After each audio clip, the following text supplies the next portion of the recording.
What's up, everybody? It's the one, the only Alcor Star Child here. And if you want to follow along, you can look at the screen because I have all the numbers up, and I have the actual websites that you can go to verify all this stuff. So as always, I bring the receipts.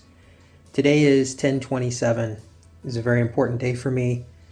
Probably not an important day for you. And I'm going to get into the reason why by the time I get to the end of this video. But before I get to 10/27, which is obviously a 1/7/2 day, I have to go through a brief history of how we got here. And some of the stuff you guys already know. There may be some of the stuff that you don't know yet. Obviously, I'm able to predict the future. I have telepathy, and I've been able to read the prophecies of 1972, and you can see the amount of accuracy that I have on the prophecies and how spot on they are, more than not. So, and I already talked about in another video. So anyhow, how we got to 10/27, why is it important? It's important for me. This may not be an important video for you, but for those who are trying to study me to see how I got to this point with all this stuff, and the reason why I'm here and what I'm doing, the reason why I'm the only person in the world that is sharing the 1972 prophecies and predicting the future before it happens with video evidence of being able to predict that future. So it's not like I say it and then later on I say, hey, I said this. I actually have video evidence of a stamped date and time that I said this is going to happen, and then you see later in the timeline that it happens. So you can look at the evidence. If there is no evidence, then what are we doing here? I don't ask you to believe anything. In fact, in the word believe is the word lie. So I don't ask you to believe anything. I simply ask you to examine the facts, examine the evidence. Exactly how we do in a courtroom. We want to present facts and evidence. We don't want to just ask the jury, hey, just believe me. Because that's the reason why we have false convictions a lot of times, is because they're just going off of somebody's word and believing them, and then later on, years later, you find out that that person lied, and nothing really happens to that person, but the other person suffers because of somebody's lie, because of the word lie, which is inside of believe. So I'm not asking you to believe anything. Just look at the evidence and look at the facts. So how I got to here, reason why 10/27 is so important, today's date is so important to me, which is October 27th. It all goes back to not just my birth, but also my mother's birth. So you can see here on the screen, you're going to see mother, father, son. Mother 11/21, father 11/12, son 10/27. All of those dates are Scorpio. So you can see on the screen that they're all the zodiac Scorpio. And what is the Scorpio? The Scorpio represents the life and death, right? And that's, I got into a lot of that stuff before with, obviously Joe Biden's a Scorpio. So anyhow, Scorpio represents life and death in this whole rebirth thing, right? And if you didn't know this, and this isn't on the screen, but the Scorpio actually has, that sign actually has 4 signs in it. There's the number 4 again. You have the Scorpio, which is the most common one, but it also represents the eagle, the serpent, the snake, and the phoenix rising up from the ashes. And what do we have with the eagle? We have, the bird that flies up high, and we have the serpent which lays at the lowest point on the ground. And then through all of that, you have the rebirth of the phoenix, the fiery phoenix. And this all stems around the Scorpio.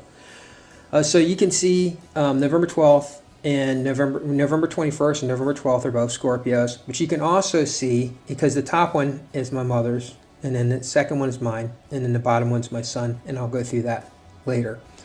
You can see here 1948, the day was, for November 21st, the day my mother was born, was November 21st, 1948. She was born on a Sunday. So you can see right there, it says 21st, and you can see 1948, it was a Sunday.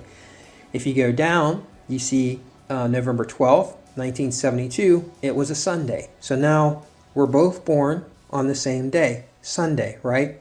If you take 12, obviously reverse it, you get 21. And so this 12-21 thing is going to play out through all of this, which is important. And obviously, the number 12 is a prime number. And you can watch Ancient Aliens where they break down the number 12. You can do tons of research on why the number 12 is a prime number. It's a number of time. And I've already explained that many times before.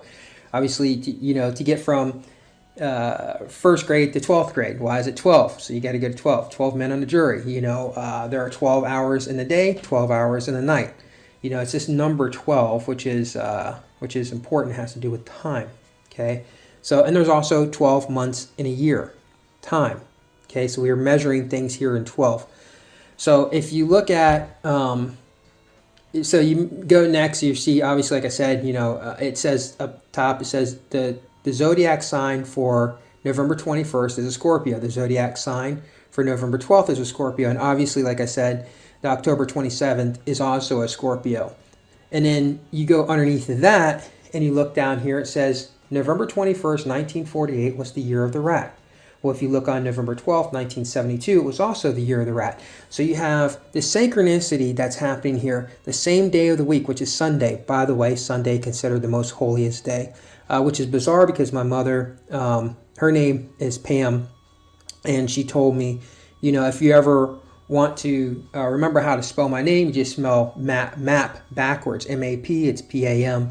I'm just going through the names here real quick, which is bizarre with the whole map thing and Pam, but she named me Sean and she spelled it S-H-A-W-N. And I never really cared to understand any of this stuff until all these things happened to me. And I looked it up. What does that name Sean mean? And it means God is gracious. And my mother is Irish. And so this is a Celtic, it all has to do with Celtic stuff. So yeah, it makes sense. But I asked her, I said, why did you name me Sean? Did you come up with that name before you gave birth to me? Because, a lot of people, they will, when they find out they're pregnant, if it's a boy, I'm going to name him this. If it's a girl, I'm going to name her that. She had no thoughts whatsoever of what to name the child. She had no thoughts of what to name the child. And then when the child was born, the first thing she said was, "That's not mine. Where did that come from?" And that was literally, you can hear her say that in the video. She literally says, that was the first words that came out of her mouth. "That's not mine. Where did you get that? Where did that come from?" That's what she said. Which is, she was not a very good mother. She was awful, and I'm going to go through those things too. I was definitely raised with a love-hate relationship from this woman. She absolutely hated me and resented me. But they said, "Well, what do you want to name the child?" And the first thing that came to their mind, Sean. Okay, how do you want to spell it? S-H-A-W-N. There's different meanings for the way you spell the name Sean. The meaning the way mine is spelled, S-H-A-W-N, is the Celtic way for God is gracious, the meaning that God is gracious. So anyhow, which is, what are the odds? Anyhow, I don't get into all of this stuff. You guys already know that.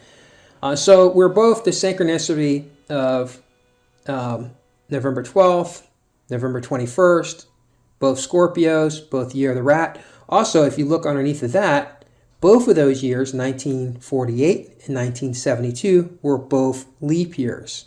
So you can see that there are 5 points of synchronicity here with November 21st, November 12th, the reversal, obviously, 21, 1, 12. Okay, so that's one synchronicity. Second synchronicity, Sunday. Now, there are people who have the same day as their mother, their father, or whatever. They can say, "Hey, we were both born on the same day." Okay, but we're looking at 5 points of reference, not one, not two. 1 and 2 are, okay, if you have 1 point of reference, we're both born on the same day, right?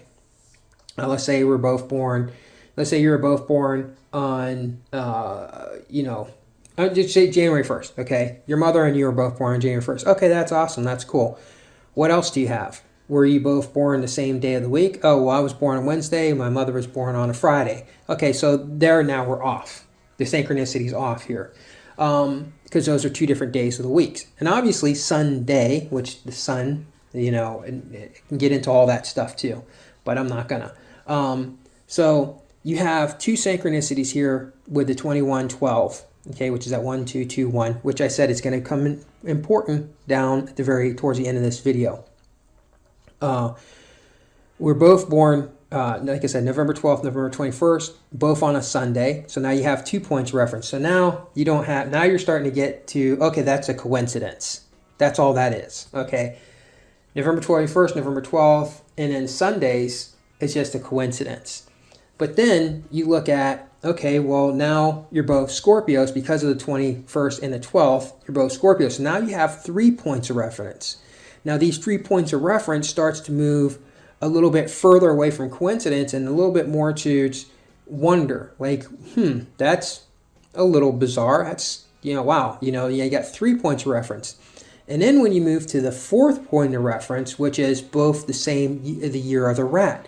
Okay, well, 1948 and 1972 were both the same Chinese New Year, the year of the rat. Okay, you have both Scorpios, both year of the rat. Now you're into 4 points of reference. 4 points of reference starts to move completely away from this is an oddity or this is coincidence. 4 points of reference starts to put us into this looks a little bit more like design. Okay, because there's too much synchronicities. You have 4 points of synchronicities here. And then if you look underneath, there also are both leap years. So now you have 5 points of reference. This moves completely out of the realm of anything looking like coincidence, and now you start looking at what is going on here. Why is this happening?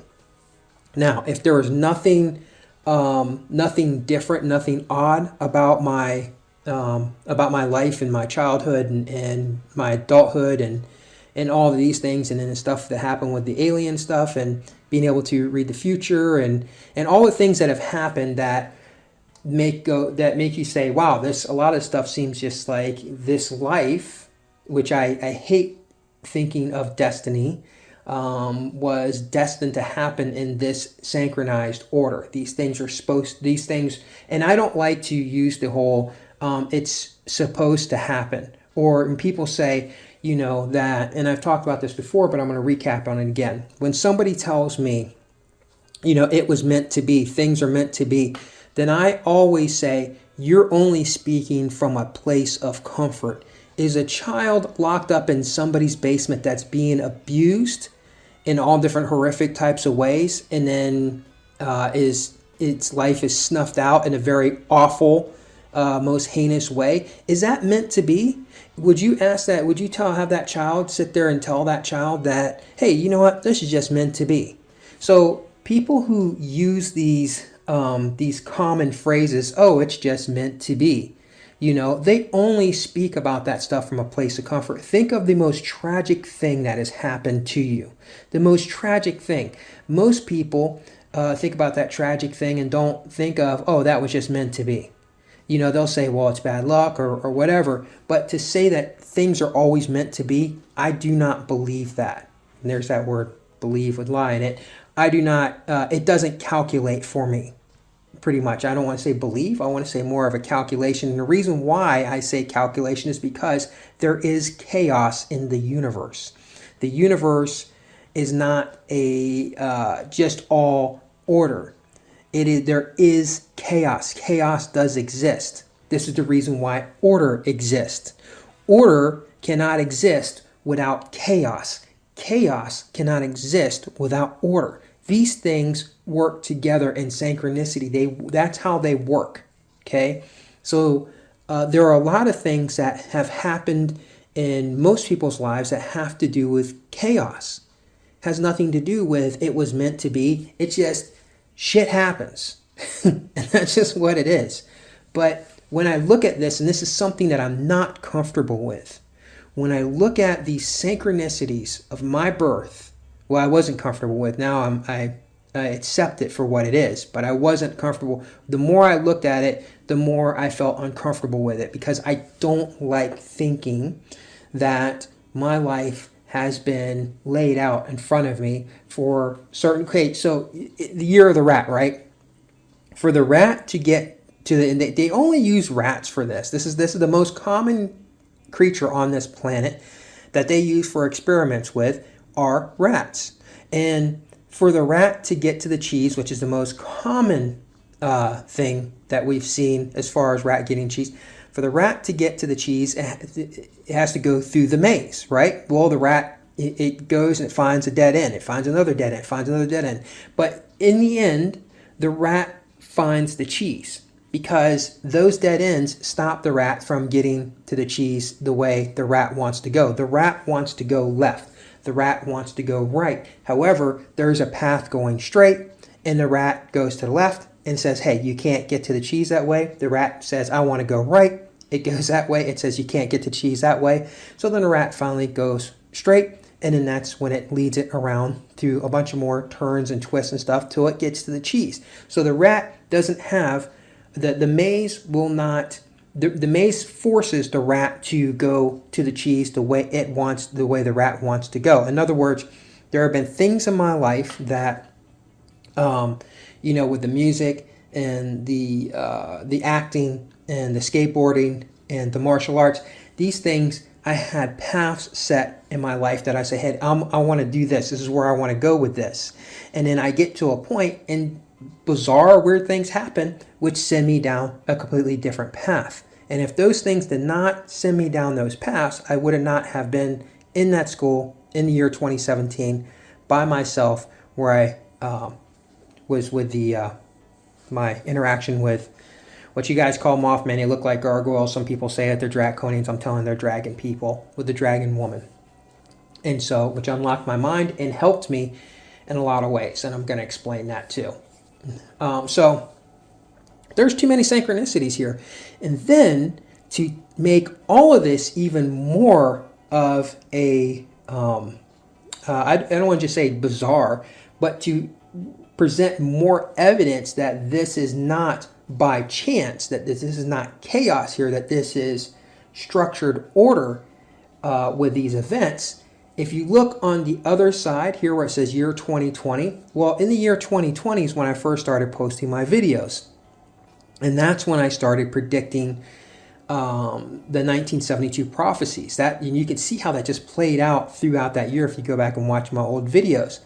Well, that was the year 2020. And in that year, 2020, it was the year of the rat. Well, you have 42 and 77, you have 48 and 72 year of the rat. Well, now 2020 is also the year of rat.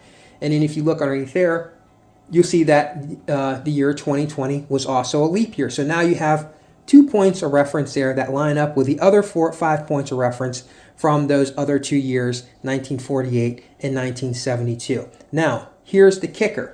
In the year 2021, when I went to go visit my mom, when I was on my way out to Alcor in Scottsdale, Arizona, driving all the way from Cleveland, Ohio, which is on the other side of the country, on my way there, I stopped and spoke to my mom. And if you watch that video, you'll see that she tells me, we're talking about, I say to her about, after 48 years, I think my mom would know me well enough, because that was in 2020 or 2021. And I had just turned 48 in the year I just turned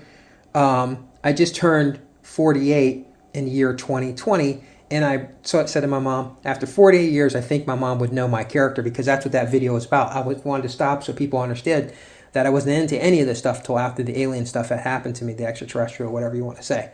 And then at the end of the video, that short little video of my mom, she says, and I'm 72 years old, right along with his 72 stuff, because she thinks that, everything that I have ever done in my life, she's always thought it was a joke. She's always made in front of me. She's always, this woman has never taken interest in my life at all. I have always been in the way, right? I've always been like, look, let me put it to you this way. When I was born, after I was born, she sold me. So there was a man who was a gay man who could not have children, and he wanted to have children. And he came from a very wealthy family in Kentucky, and his they never knew that he was gay, and he wanted to uphold this whole thing that he wasn't gay. He was a tall, blonde hair, blue eyes guy, very very good looking man. A lot of women wanted him, but he wanted men and not women. And he had the money, and he told my mother, when you have this child, I want to buy that child. And that's why she took me to full term, because otherwise she would have probably went and did some back alley abortion or something. By the way, abortion became legal in 1973. So in that year, 72 was the last time it was illegal to have an abortion. It was almost like she was forced to have me anyhow, right? There was like, if it would have been legal in 72, then maybe she would have went ahead and had the abortion. But it was like she was kind of forced to have this child. And then the following year, boom, Roe v. Wade happened, which I made predictions on that because of 72. So he came to her and asked her if she would sell him the child, and she said yes. Now the money that she made from selling me, she handed me over. He gave her money. She took that money. She spent it on booze and drugs. She just pissed it away. She didn't take that money and go buy anything important that she needed. She because that's what she did. She was a drug addict and an alcoholic. Just a crazy, wild, in her 20s something. Doing just, this is in the 70s. This is in 72. She was one of those people, from the 70s that were getting high all the time and experimenting with all these drugs and stuff. And so that's what she did. She took the money after she sold the child, which was me, and she pissed that money away because she spent it on drugs and alcohol. So she's not a good person. She was not a good mother. She was an awful mother. She beat me. And when actually what happened was her girlfriend said, "What happened to the child?" And because she's noticed that I wasn't there anymore, she's like, "Where's the child? Where's Sean?" And then finally, my mother said, "He's with Billy." She said, "Why is he with Billy?" She's like, "Oh, he's been over there for a couple of weeks. What's he doing over there?" And so what my mother's girlfriend did was went and stole me. She went over to Billy's house, and she said, knocked on the door. "Yeah, is the baby here?" He opens the door. "Yeah, Kathleen, he's here." And she, by the way, she's Gemini. She storms in there. She picks me up, and she says, "It is illegal to sell children." She was pissed. She was angry. So she took me, and she left. And then what she did was she went and rented a hotel because she didn't know what to do. She was, it's the 70s. She's frantic. She don't know what to do. She's got this baby now. She knows that the mother doesn't want her girlfriend sold the baby. And then this guy, she just went and stole the baby from the guy. So she's freaking out. She don't know what to do. And she calls my mother and she says, "I have the baby. You need to take this child and raise him. You cannot sell children." And she was pissed off about this. And so she forced my mother to taking me back, and my mother was scared that that something bad could happen. She could call the police or whatever. So she gave the baby back to my mother. Now, reluctantly, this woman was forced to raise me, and she made that known. She's called me all kinds of awful things. And even when I was a little kid, she would say to me, "Do me a favor and don't do me any favors." She was just rude, and she was mean. She was really mean. She would beat me every single day. I was so used to getting beatings that I felt like I couldn't go to sleep that night if I didn't get my spanking that night, because I felt like something was wrong. So I would be up all night, waiting for the spanking to happen. And then she would say, "Why are you still up?" And then she would whoop my ass for being up and not going to bed. And then I knew it was time to go to bed. So I was used to the abuse. The abuse was so bad. The beatings were so bad. And this was not a small woman. This is a very big, strong woman. She was a mechanic during the time. She had big arms. The abuse was so bad that I remember that we were at a carnival. And I think I lost her for like a minute. She may have walked off. I may have walked off. I can't remember. I think I was like 8 years old. I was young. I was just a little guy, And when she found me, she was irate and pissed off. So she yanked me up and walked me behind this in between of the you know how they have the tents up. So she walked me in between the tents where I was out of the crowd, but kind of in a dark area. And she had this knack of being able to pull the belt off her waist with one shot. Like she unbuckled and just pulled it. So there wasn't like, you know, fooling around. She would just yank it and pull it right off. And she just went to town just beating me relentlessly, just beating me. And this man, which was a white man, he walked by, he said, "Hey, stop beating that kid." You know, he's yelling at her and she's like, you know, "F you, this is my son, you mind your own business." And then I yell at the guy, "Just leave me alone," because I was used to my abuser, I was used to being abused. And it wasn't just the beatings and the abuse that I took from her relentlessly all the time. She would also leave me in harm's way. Remember, her crowd was, first of all, she took me to the bars all the time, and they're always gay bars. So I actually grew up, this is the two places that I knew the most as a child was the mechanic shop that she worked at, because a lot of times I'd be up there, and in the gay bars. So when I get out of school, if I wasn't at home by myself, you know, at 7, 8, 9, 10, 11, 12 years old, whatever, I would be sometimes I'd be up at her shop, which is where she worked at, you know. And at night times, a lot of times when, I don't know why, most of the time she'd leave me at home alone, you know, as a child, because she didn't care. She didn't care if I was dead. You know, she would wail and say, "Oh my God, my baby." But the truth is, she didn't care. The love was never there. So what she would do is take me to the bars often with her at night, and she would just let me, you know, roam around the bar there, because she'd be hanging out, getting drunk, talking to her girlfriends, you know. So I had to, while I was in those bars, I had to try to protect myself as much as possible from, not all the guys were pedos, but there were some that were in there, and they saw this young, you know, biracial child, which it looks like a throwaway anyhow to a lot of those types of people, you know, that are pedos like that. They saw this young throwaway, because I wasn't like a white kid, you know, so I was biracial. It's more of a throwaway, right? Oh, I can get away with this. So I had to try to protect myself. Well, I didn't try to, but I had to protect myself against these men. And I couldn't say anything to her, because if I did, I was going to get beat, because I can't say anything to her. Like I said, she would tell me, "Do me a favor, don't do me any favors." She never, anytime I would tell her something, she always would make it like I'm lying to her anyhow. It was always, whatever I say is a lie. Don't believe anything. She never wanted to believe anything I said. This woman literally hated me. She hated every parts of me. She would say to me, "Why couldn't you have been a girl?" You know, because she was a hardcore lesbian. She was that person. You know, she hated men. You know, she would constantly tell me how men are awful, men are bad. So I hear this stuff all the time in my head, you know. And then being biracial, and she had her racist issues, she would call me nigger.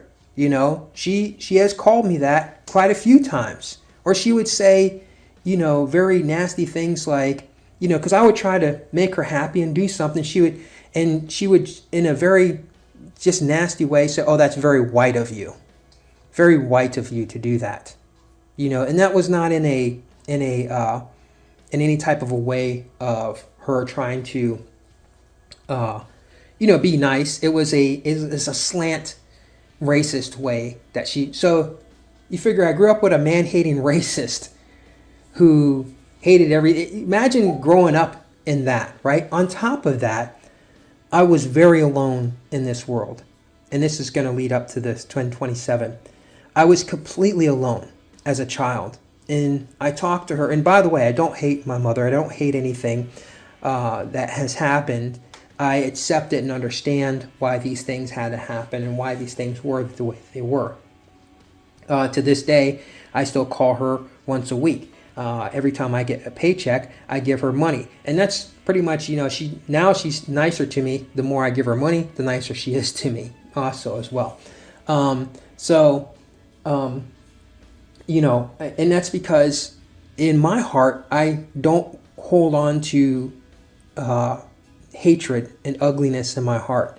Now, there are people that I will never have anything to do with, but I don't dwell on hatred and ugliness in my heart, you know.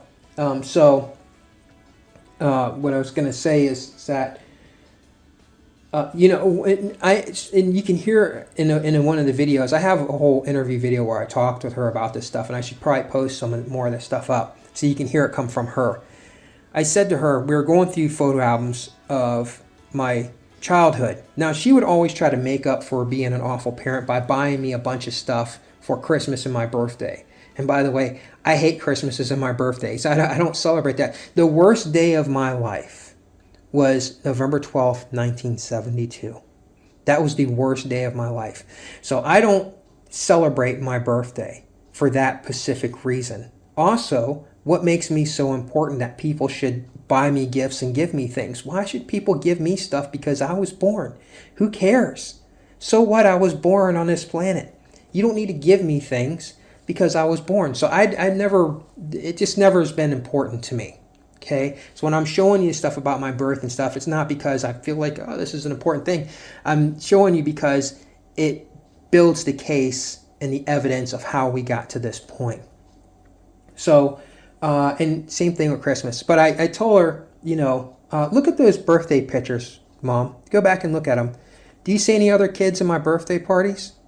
Well, there's that one picture. I said, yeah. And those kids that were there was your friend's children that you told your friend, bring your kids to my son's birthday party. But all the other birthday parties that I had, I was by myself.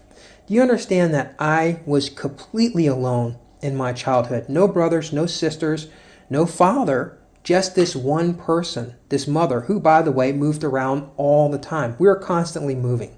We never stayed in one place, so I could never really make friends anyhow. So we're always moving. That's the way it was. The rat in the maze, constantly moving around, you know. So I didn't have, you know, any friends. There was none. I may make like a friend here and there, but that didn't last very long because we'd move, you know. So I truly, truly was alone in the world, completely alone. And getting back to the 2020 stuff, the anomaly here, and then I'll finish that story. As you can see in 2020, so we have 2 points of reference there, right? Which I said line up with those other 5 points of reference. And then if you look underneath that, you'll see how old am I if I was born in 1948 in the year 2020.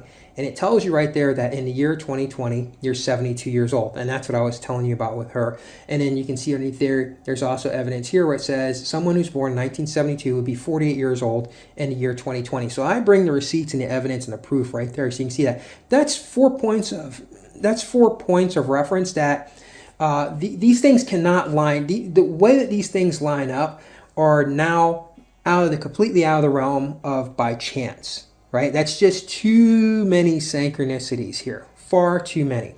Okay?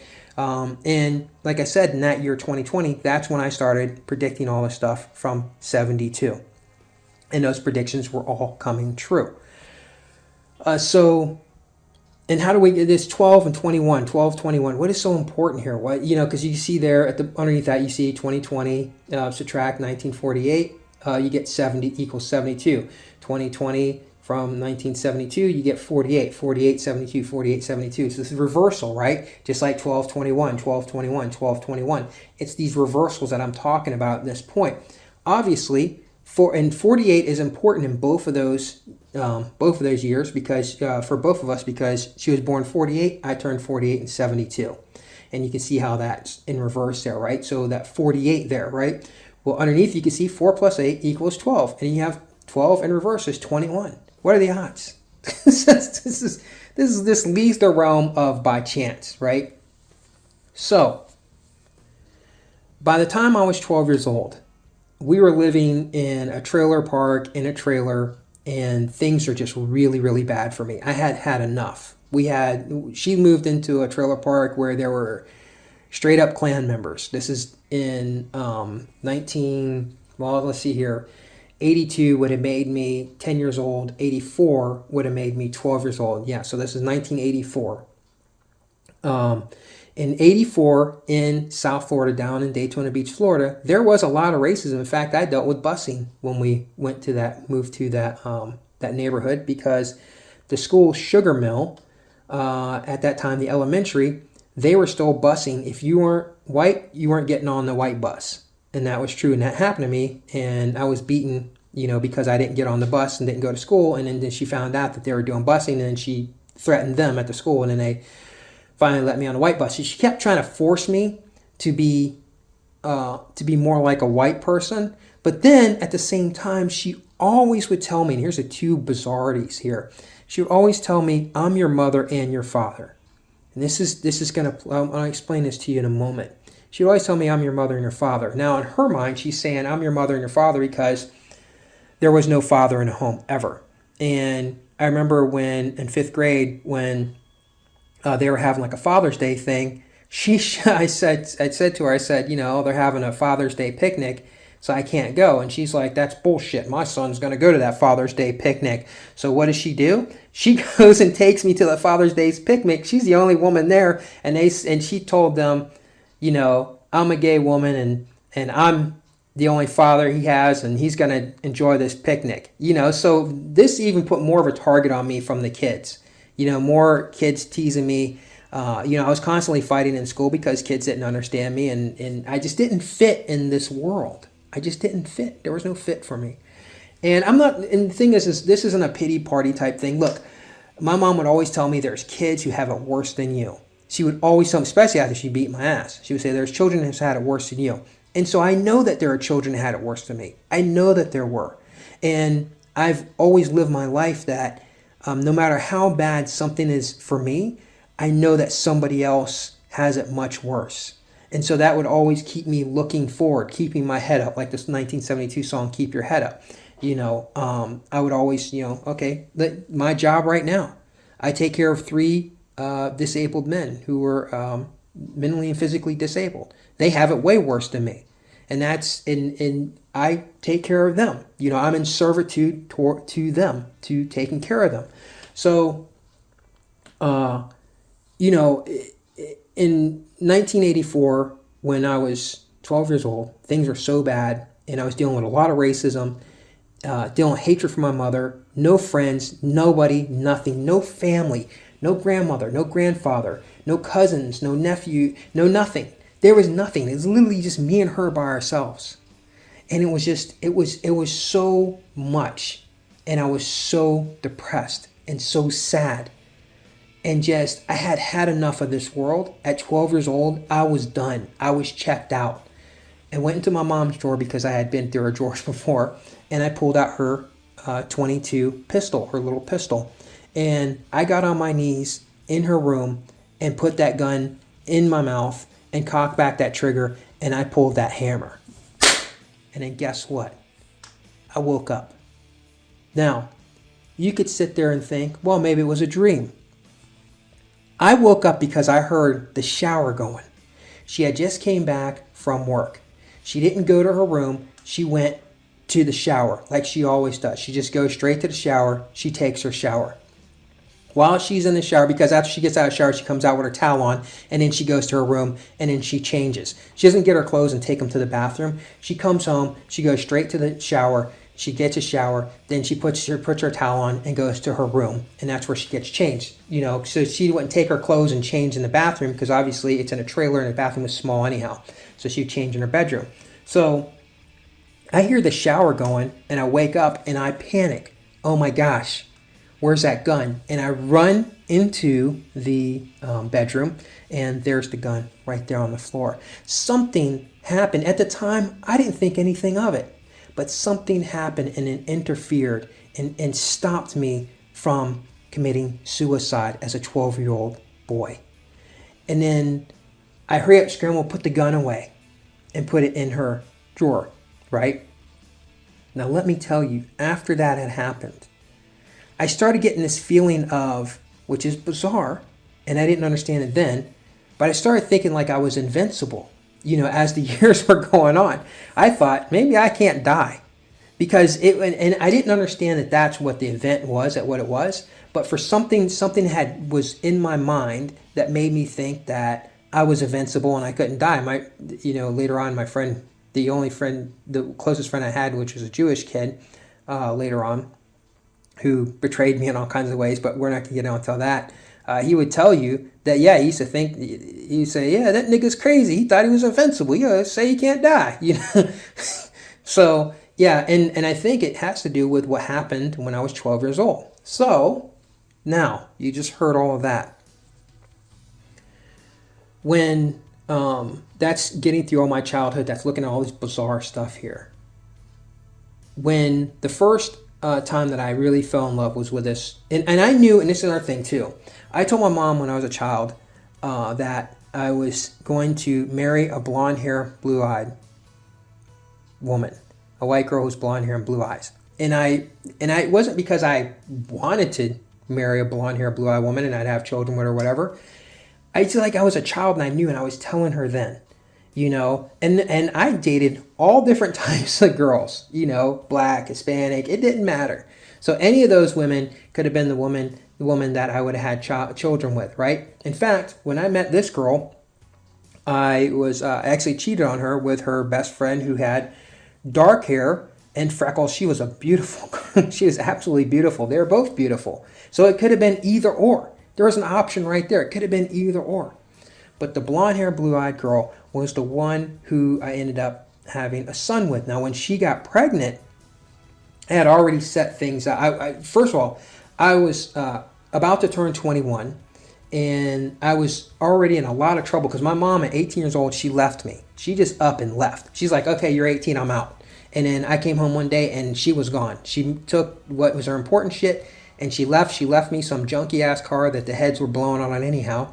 And she said, good luck, here's the house, here's the keys, good luck, grow up. And she left at 18 when I was 18. So I didn't know what to do. All I know is I came out of this abusive childhood. I was in a lot of fights in school and everything was just chaotic and I didn't know what to do. So I was getting in a lot of trouble because I had no structure, man. And when this woman got pregnant with my child, I changed my entire life. I said, that's it. No more getting in trouble. No more doing stuff. No more stealing stuff out of stores. No more knocking people out who just run their mouth to me. Nothing. And that's another thing, too, that I thought I was invincible. I would get in fights with sometimes 4 men at one time. And I never got knocked out. I never lost a fight. And it started getting to the point where I started making a name for myself. People say, yeah, he's crazy. He's crazy. Like, he needs to beat the shit out of 4 different guys. And that happened on more than one occasion because I was at the point where I wanted somebody to hurt me. I wanted to get knocked out. I didn't care. I didn't care if they killed me. I was young. I was crazy. And, because I just didn't know, because I just came out of this bad childhood, like in some of the worst circumstances. And when she got pregnant with him, I said, he's going to be a junior. My 4 names, by the way, I have 4 names, not 3, which is another 4, right? And I'm not going to tell you my full name, my full 4 names. So I said he's going to be a junior, and I changed my life completely for this kid. Completely. I cleaned myself up. I wasn't doing drugs, just so you know. I wasn't doing drugs. I didn't condone drugs. I don't condone drugs now, but you can do whatever you want. It's your life. It has nothing to do with me. But I don't tell people, push drugs on people and say, hey, you should go do this or whatever. I clean myself up. So when I mean clean myself up, in other words, I try to be a productive citizen in society. And I set 4 things that I wanted for my son. Like in my mind, I said, and I told his mother at the time, I want him to get a black belt before he's 18. I want him to be physically fit. I want him to graduate from high school. And I want him to be able to speak a second language. And these are the 4 fundamental things I thought would give him a good head start into his adulthood. I wanted him to have what I didn't have, which was a good start into adulthood, a good loving family. That just wasn't the case because his mother ended up being a really awful, awful person. And she was an awful person because when she met me, I was not such a great person. But she never changed, I did. And so she, continue to be an awful person. She's still an awful person to this day. So I had these 4 things set out for him and everything. And this is like, when she was in labor, this was her first kid, was my first kid. When she was in labor, by the way, she supposedly was a virgin when I met her. I don't know. We don't know if that's true or not. But when she went into labor, it was October 24th. I think it was October 24th, right? And we rushed her to the hospital. And oh my gosh, the baby's coming. And she couldn't, nothing was happening, right? So they kept her there to monitor for when they said, okay, the baby's going to come, it'll be any day now. I didn't sleep the entire time. So first day came and gone. I stayed up all night. Second day came and gone. By the way, I'm about to be 21, so I'm young. Came and went. And then the third day, because they kept saying, we're going to induce you. The third day, he was born. He was born today, 10/27. That was the day that he was born, which is bizarre because he literally should have been born 3 days ago. By the way, 72 hours. He should have been born, I don't know if exactly 72 hours, but 3 days, 72 hours. Okay. He should have been born 3 days prior because she was already in labor. They said that she was in labor then, that she was, laboring the baby, that the baby was going to come, and they just kept checking on her. So we went through this for 3 days. I didn't sleep. I stayed by her side the entire time. And when that child was born, it was the first time in my life, the very first time in my life, I truly, because with her, I loved her, but at the same time, we had all kinds of problems. She wasn't faithful, and I wasn't faithful. And we just never were to each other. So at this time, when that child was born, it was the very seeing his eyes open up and looking and seeing me was the first time in my life that I truly did not feel alone on planet Earth. The only time that I had not felt that I was alone on this planet. He was that important. It's not like having a family and then you have a child you're bringing into the family. For me, I was already alone on this planet, completely alone. The Alcor, the forgotten one, completely alone. And when this child was born, I had finally felt like I, wasn't alone. And I treated him like that as he grew and went into his adulthood. But he spent more time with his mother than me because obviously we got married and then we got divorced. It didn't work out. And because we're in the state of Ohio, it's a mother's right state. She got more rights than I did. And that's just what it was. It was hell because I would call to talk to him and she would say, first of all, she wouldn't answer the phone, blah, blah, all this and that. She just made it so difficult. And then because I wanted structure in his life and I kept structure in his life when he was with me, she would tell him that I was too hard on him with the structure and stuff. So she would just let him do whatever he wants. She let him watch horror movies. She let him skip going to martial arts training. She told him he didn't have to work out. She would say, you don't have to go to sleep at a certain time of night. You can stay up all night. Because she was just a bad mother, just like I had, which was a bad mother. She was just not a good person. And if I went back and it could change things, I would have looked for a better mate, to have children with. And God knows, any God, whatever, I had plenty of options with a lot of very highly intelligent, good women, good girls that would have had children with me. I remember because at that time I was very popular skateboarder. I had so many girls chasing me.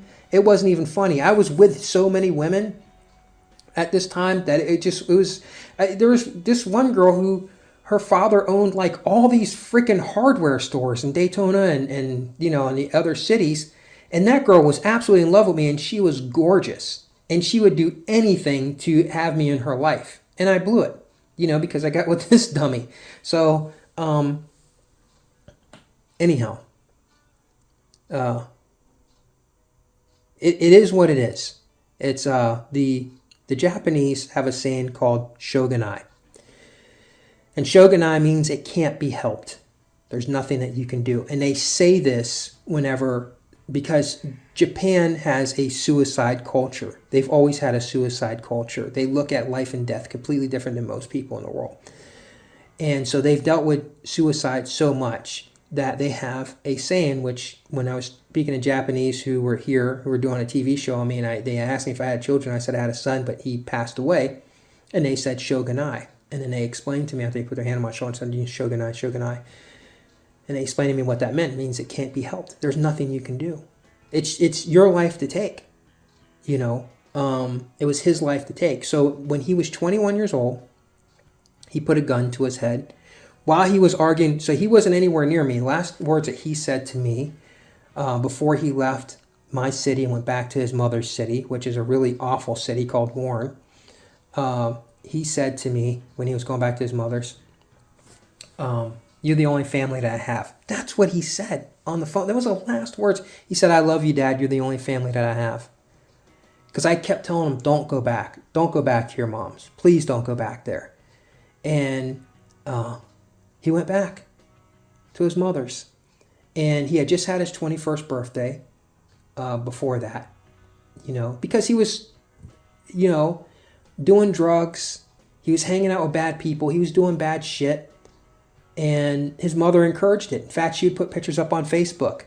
Oh, look at my son, being a gangster. Oh, look at my son, he's got bullet holes in his car. She thought that was cool. She encouraged this bad behaviors. Do you know why? Because when she met me, I was a bad boy. I was getting a lot of fights. So that's what she was attracted to. And when she, with him, she wanted him to be that. I never wanted him to be that. I changed my life when he was born. And I repeated this stuff and told him that. And when he went back to his mother's, and there was one thing, she used to call him Boo, and I hated that nickname as a child. She would always call him Boo, and I said, his name is Sean. It's not Boo. And we'd fight over that. She'd call him Boo, Boo, Boo, And on his 21st birthday, I saw the birthday cake that she got him. It had a ghost on it. A ghost. And it said Boo on it. Happy birthday, Boo. Happy birthday, ghost. And 21 years old, not long after his birthday, him and his mother got into an argument over I don't know what, because I wasn't there. And he had his gun, which some gun he had stole, or whatever, because he was running around with this gang. He pulled the gun out, and I don't know if he pulled it at her first, because maybe he wanted to kill her because he had had enough of her. Because when he was with me, his life was on the straight and narrow, and he was doing good, and he was proud of the things that he was doing. He would tell people how happy he was and how proud he was of things he was doing. But then when he was with his mom, he could just do whatever he wanted. So he didn't have to, there was no least resistance. Most children will go in a path of least resistance anyhow. And so when this happened, I don't know what all took place. All I know is that he put the gun to his head and he committed suicide at 21 years old. Now, when I was 21, because November 12th, right after his birthday, I turned 21. Or maybe I was 21 in 1993. Because he was born 10/27/1993. I might have been 21 when he was born. I either was 21 or was just about to turn 21. Because we're both Scorpios. He was born on the 27th, I was born on the 12th. And so, 21, he committed suicide. Now, you look at the number, back when I was 12 years old, I was going to do the exact same thing because of my mother at 12 years old.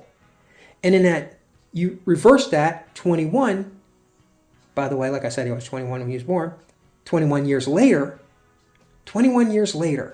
he commits suicide. He kills himself. So this is the reason why, if you're looking at the page, if you're looking at the stuff on the screen, you can see how it's all laid out here and the bizarrety of all of this stuff. And by the way, like I said, 1021 is a 172 number, just like 11, 12, 72. The numbers that are there is 172. That's it. It's not just shogunai. It can't be helped. it's also this weird destiny that I'm on, that I, you know, some people sit there and say, "Oh, you think that you're special," because I had somebody say this to me. Actually, it was my last ex-wife. She said, "Oh, you think you're just so special because you know all these things and stuff like that." And I said, "You know what? I'll trade places with you anytime. You know, you think that see in the future, having this telepathy, all these things that are happening to me, that it makes me feel like I'm some type of special person? You're wrong, because in this destiny that I've had to go through, I had to go through the suicide of my son. Would I give up all of those other things to have him still alive today? Absolutely. So when people try to, when I'm saying, hey, these things are happening and they're going to happen, and those things come true and stuff like that, and some people look at me as I'm just some, some person who's up on my high horse about that, they're completely wrong. They have no idea the pain that I had to suffer through to get to this point. Through my childhood, through losing my son, and being alone on this planet to this day right now, because after he committed suicide at 21 years old, I feel alone again. I had 21 years of my life in my 52 years that I've been on this planet now. On November 12th, I'll be 52. 52 years on this planet, only 21 of those years, I didn't feel alone. 21 years. I've always felt alone. And after he committed suicide in 2015, and I don't care about the date that he died. I only care about the date that he was born. After he committed suicide, which 2 years later, all this stuff happening with the alien stuff. After he committed suicide, I was alone again. And I have been to this point right now.